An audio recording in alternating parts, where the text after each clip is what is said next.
C'est vrai que les médecins ne viennent pas dans cette unité.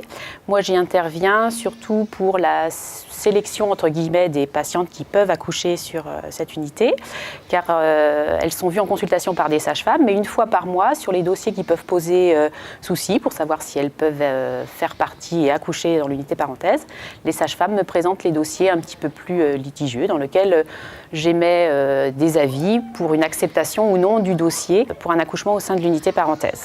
Parce qu'il faut que les patientes aient des critères de physiologie vraiment pour pouvoir accoucher ici. Il ne faut pas qu'il y ait de gros antécédents médicaux. Bien sûr, il ne faut pas que les mamans aient eu des césariennes antérieurement, que ce soit des grossesses multiples. Et puis après, dans le déroulement de la grossesse, vous savez bien qu'une grossesse peut être physiologique au départ et se compliquer au cours de grossesse.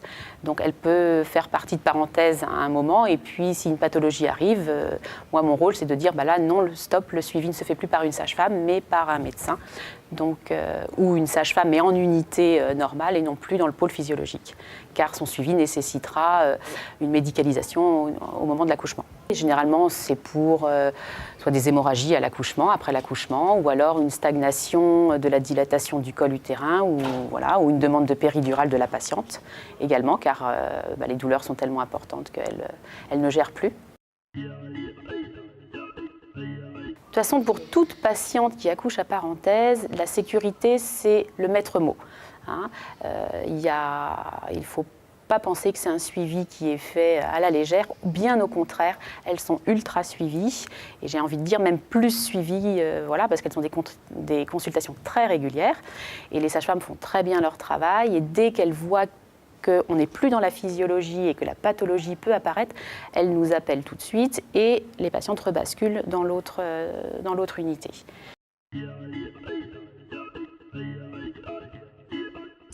Au départ, on avait plutôt pris l'option de ne pas accepter à parenthèse les couples en PMA, parce que dans d'autres maisons de naissance, c'est un petit peu fait comme ça. Nous, on a pris une toute autre option, c'est de les accepter, que ce soit les inséminations, les fécondations in vitro. Leur parcours est déjà très compliqué, donc l'accompagnement dans l'unité parenthèse est encore plus justifié pour eux. Par contre, bien sûr, il faut que ça respecte les critères des autres grossesses spontanées, c'est-à-dire aucune complication, aucun gros antécédent, rien.